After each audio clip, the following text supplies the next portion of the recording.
If Opera is giving you the error 3000, don't worry. In this video, I'll show you a few simple fixes that can help get your browser working again. This is a quick step-by-step tutorial, and if it saves you time, please hit the like button and subscribe for more helpful browser fixes. First, click the Opera logo in the top corner of your browser. From the menu, go to Extensions. Once you're there, turn off all of your extensions one by one, or disable them all at once if that option is available.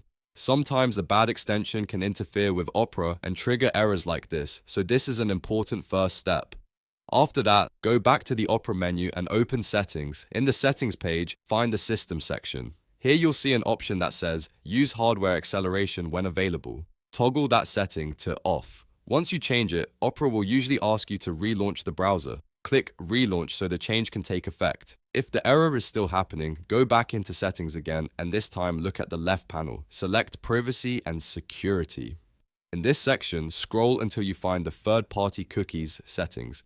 Make sure Block Third-Party Cookies is turned off or change it to Allow Third-Party Cookies. This can help websites load properly and may fix the issue if Opera is blocking something it needs. Now test Opera again and see if the error is gone. In many cases, one of these steps will solve the problem right away. If not, you may want to re-enable your extensions one at a time to find the one causing the issue. I hope this tutorial helped you fix Opera error 3000. If it did, please like the video, subscribe to the channel, and leave a comment if you want more Opera troubleshooting guides.